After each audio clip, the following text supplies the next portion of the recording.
Hello, good afternoon to everyone. आज हम लोग स्टार्ट कर रहे हैं चैप्टर के नेम है इशू ऑफ शेयर्स, 12th का अकाउंट है। इसका टॉपिक का नेम है share issue other than cash.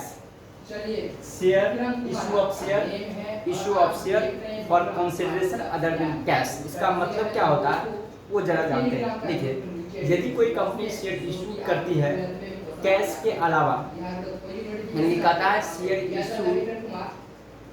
Share issue not for cash but purchase some assets that is called share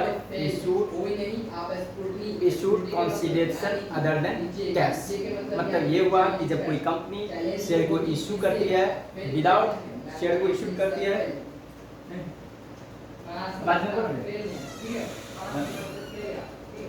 ठीक ना, कैश के अलावा जब इशू करती है कुछ एसेट्स परचेज करने के लिए, तो उसे बोला गया share issue other than cash.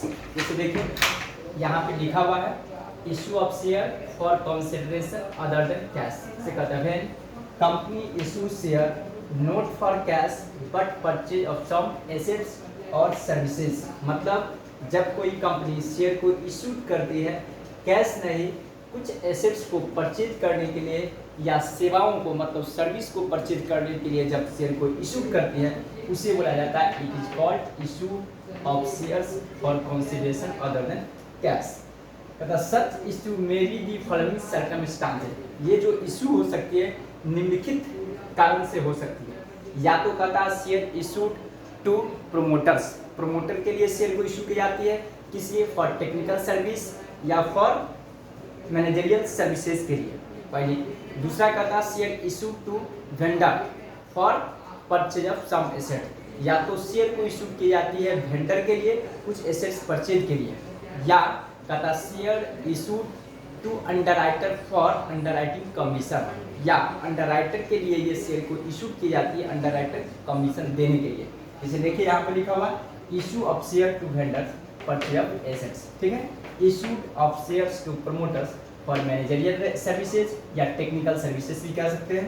Issue of shares to underwriters for underwriting commission, यानी कि अंडरराइटर को शेयर को इशू की जाती है अंडरराइटर को कमीशन देने के लिए, ठीक है, समझ गए। कहता when company issued shares for cash, कहता share when company issue share, कहता when company issue share not for cash but purchase some assets और services that is called share issued other than cash, share issued for other than cash, ठीक है। Okay, I hope कि आप लोग समझ गए होंगे। थोड़ा मैं साइड हो जा रहा हूँ, आप लोग नोट कर लेंगे। आप देखेंगे इसके लिए जर्नल एंट्रीज क्या होती है, एकदम नॉर्मल जर्नल एंट्रीज होती है। मैं इस चीज़ को मिटा रहा हूँ और इसका जर्नल एंट्रीज क्या होगा उस चीज़ को हम लोग को देखना है, ठीक है। आज का इंटरेस्टिंग सेशन है, आप लोग अच्छे से स्टार्ट से लेकर एंड तक देखते चलेंगे।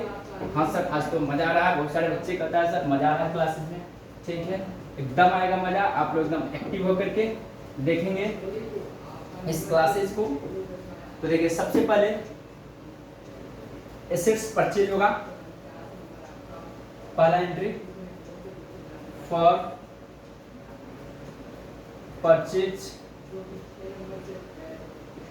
Of assets,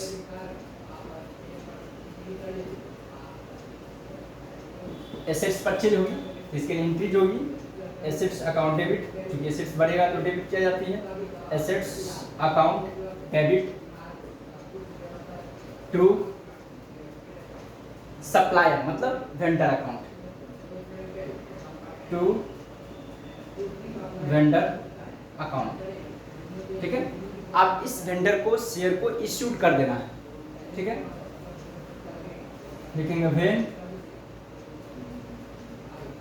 issue of shares to vendor to vendors. मतलब कि यहाँ पे क्या होने का है कि जब हम लोग सामान परचेज करते हैं ऑब्वियसली उसका एंट्री करते हैं एसेट्स का, assets account debit to supplier जिससे हम लोग परचेज किए उधार पे, क्या वेंडर के नाम। उसके बाद हम लोग क्या करते हैं, कैश पेमेंट कर देते हैं। यहाँ पे क्या हो रही है, कैश के जगह पे हम लोग उसको शेयर इशू कर देते हैं। तो जब लेने वाला क्या है वेंडर, तो उसको मैं डेबिट करूंगा, वेंडर अकाउंट डेबिट, चूंकि वह रिसीवर है, और टू शेयर जाएगा, इसलिए लिखूंगा मैं टू शेयर कैपिटल अकाउंट। यदि इक्विटी शेयर होगा तो इक्विटी शेयर लिखा जाएगा। ये शेयर यदि एट पार पे होगा इश्यू, तो यहाँ पे मैं लिख देता हूँ when issue of share to vendor at par, ये भी मैं लिख ही दे रहा हूँ, क्लियर हो जाएंगे। यदि यही शेयर को, ये तो एंट्री सेम रहेगा, सिर्फ ये एंट्री होगा, मैं यहाँ पर लिख दे रहा हूँ, ये केस ए हो गया।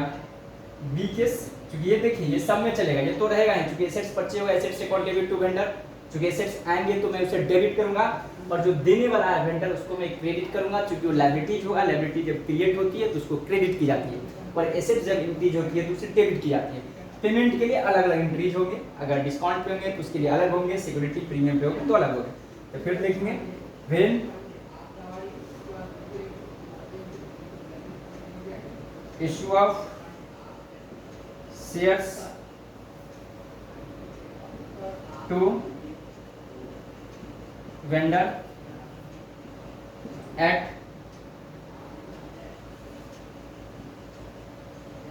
प्रीमियम, यदि प्रीमियम पे हो रही है तो सेम एंट्रीज होगी। पहला तो डेबिट में वेंडर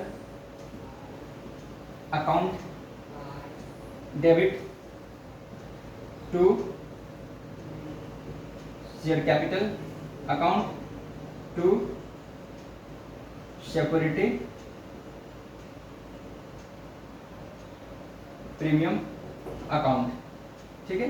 यदि यही शेयर को डिस्काउंट पे इशू किया जाएगा, मैं उसको यहाँ पे एंट्री कर दे रहा हूँ एबीसी केस में एट डिस्काउंट, शॉर्ट में लिख रहा हूँ।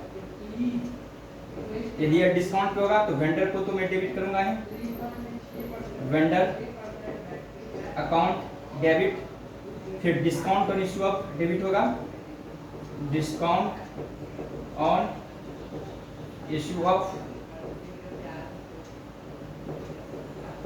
शेयर अकाउंट डेबिट और टू शेयर कैपिटल, क्योंकि हम लोग डिस्काउंट को डेबिट करते हैं। आई होप कि आप लोग यहाँ तक समझ गए होंगे, ठीक है, किस तरह से एंट्रीज होती है। यदि प्रमोटर्स के लिए एंट्री की जाएगी तो देखिए क्या होगा, ये तो रहा। यदि एसेट्स परचेज करेंगे तो उसके लिए ये एंट्री होगा, क्योंकि यदि कंपनी कोई शेयर इशू करती है अदर देन कैश, मतलब share issue not for cash other than, ठीक ना, तो उस सिचुएशन में ये होगा। पहला, यदि हम लोग एसेट्स परचेज करेंगे तो मतलब वेंडर के लिए करेंगे। यदि प्रोमोटर्स के लिए अगर शेयर इशू करेंगे तो वहाँ पे प्रोमोटर के जगह पे वहाँ पे गुडविल को डेबिट की जाती है, ठीक ना। तो आई होप कि आप लोग यहाँ तक समझ गए होंगे, और इसके बाद में एक दो सम में करवा रहा हूँ ताकि आप लोग अच्छे से समझ पाएंगे।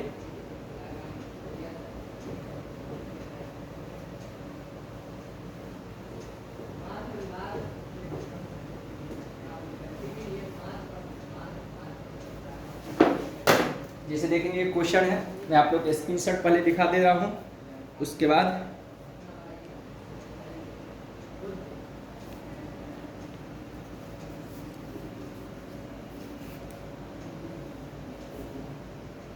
देखिए ये क्वेश्चन स्टेज नंबर 22 है,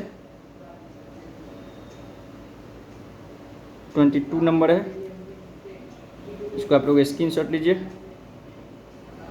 शायद आप लोग देख पा रहे होंगे। एक और है 23 नंबर को देखिए, 22 और 23। मैं अब आगे बढ़ रहा हूँ। देखिए क्वेश्चन में कहता है Ram and company purchase machinery from Mohan and company for 4 lakhs. A sum of rupees 1,75,000 was paid by the means of a bank draft, and for the balance due Ram and company issue equity share of 10 each.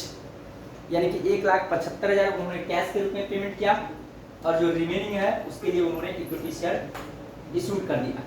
तो देखिए यहाँ पे combined increase करनी है। इससे purchase किया तो Mohan and company से परचेज किया, तो लिखेंगे सबसे पहले एसेट्स आया मशीनरी, तो machinery account debit, machinery account, ये रहा आपको 22 नंबर, ठीक है। ये 22 है। Machinery account debit to Mohan and company account. ठीक है, यहाँ पे डायरेक्शन में लिख सकते हैं बिग मशीनरी परचेज। कितना के परचेज हुआ? 4 लाख के।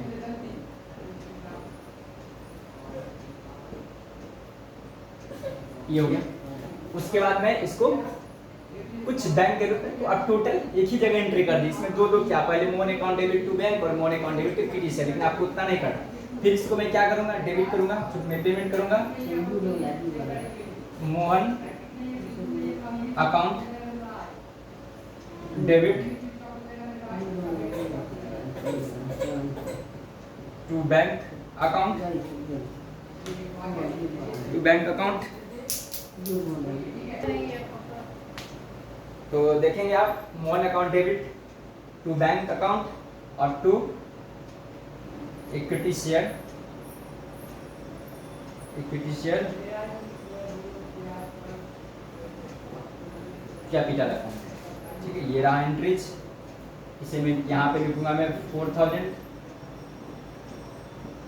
यहाँ पे कितना था, बैंक के रूप में 175 पेमेंट हो रही थी, और जो बचा कितना 2,25,000 यहाँ पे रिमेनिंग चला जाएगा। ठीक है, ये रहा।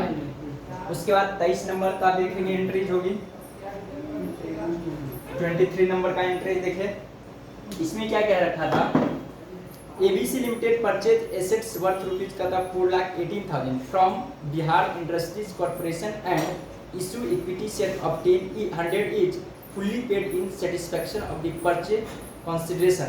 So the journal entry in the books of ABC Limited assuming that the shares were issued at par and at a premium of 10%.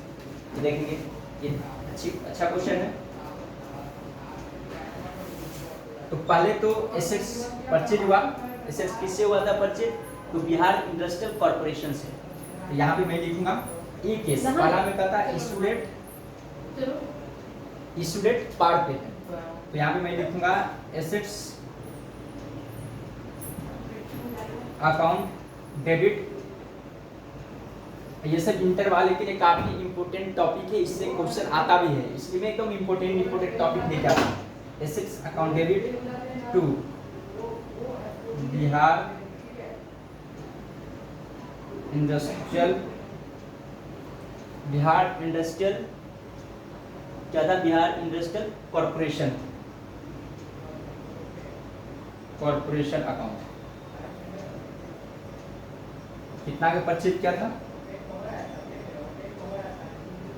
4,18,000 था, और यहाँ पे हो जाएगा 4,18,000। ठीक है, लेकिन being assets purchase from Bihar industrial corporation, ये हो जाएगी नरेशन।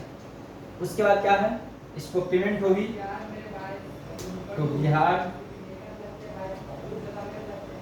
इंडस्ट्रियल, शॉर्ट में मैं लिखा हूँ corporation account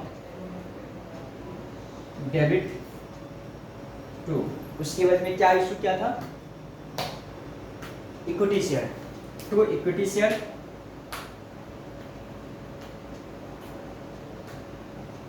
to equity share capital account. कितना हो जाएगा, जितना है 4,18,000, यहाँ भी होगा 4,18,000। ठीक है, अब दूसरा केस में मैं इसको मिटा रहा हूँ, मैं 22 नंबर क्वेश्चन को मैं मिटा रहा हूँ।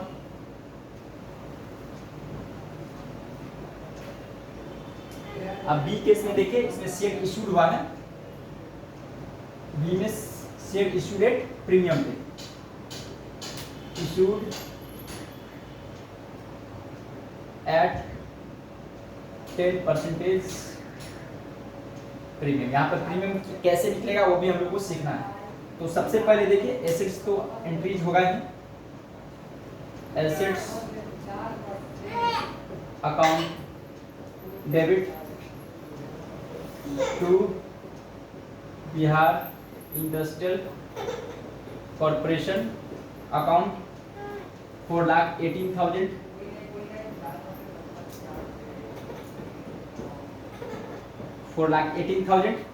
फिर इंक्रीज होगी, इसको मैं डेबिट करूंगा चूंकि पेमेंट होगी। तो बिहार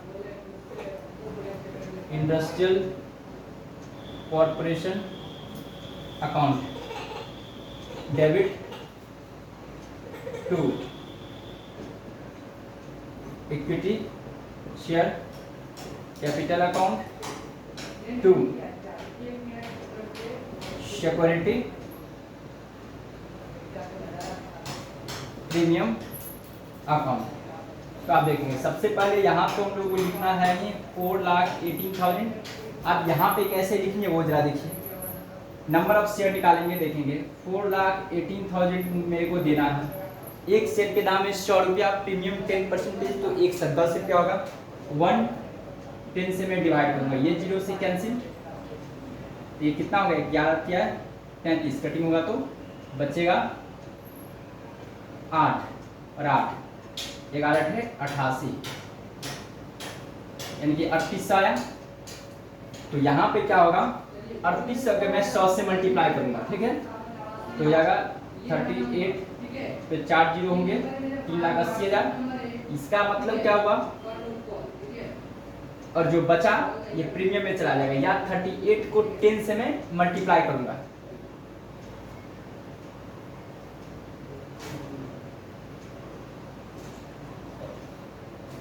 ठीक है, तो यहाँ पे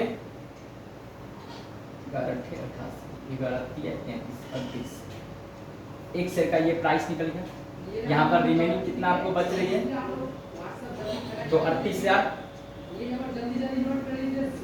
क्योंकि प्रीमियम के लिए क्या है, प्रीमियम का 10 रुपीज प्राइस है, तो 10 से मैं 38 का मल्टीप्लाई किया, और फेस वैल्यू पीटी शेयर का कितना है 100 है, तो 100 से मैं मल्टीप्लाई किया। एकदम टेक्निकल टर्म है, इसको अच्छे से समझिए। क्या किया मैंने, जितना पैसा उसे पेमेंट करनी है उसको मैंने प्रीमियम पे इसलिए 100 में 10 ऐड कर दिया, 110 से डिवाइड किया, मतलब एक शेयर का इतना वैल्यू निकल गया 3800। तो इक्विटी शेयर कितना फेस वैल्यू है 100 है, तो 100 को मैंने 3800 से मल्टीप्लाई किया तो 3,80,000 आया। ये आ गया इक्विटी शेयर का फेस वैल्यू। उसका सिक्योरिटी प्रीमियम कितना है 10 रुपीज़ है पर शेयर का, तो 3800 गुने 10 तो 38,000 हो गया। इन दोनों का ऐड करेंगे तो 4,18,000 हो गया। ठीक है, आई होप कि आप लोग यहाँ तक कॉन्सेप्ट को समझ गए होंगे। तो आज की क्लासेज यहीं पर एंड हो रही है, और मैं नेक्स्ट वीडियो नेक्स्ट क्लासेज में मैं लेके आऊँगा। जिनको भी जर्नल एंट्रीज में दिक्कतें हैं उनके लिए मैंने बेसिक क्लासेज मैंने बना ऑलरेडी अपलोड कर दिया हूँ, वो आप लोग देख लेंगे।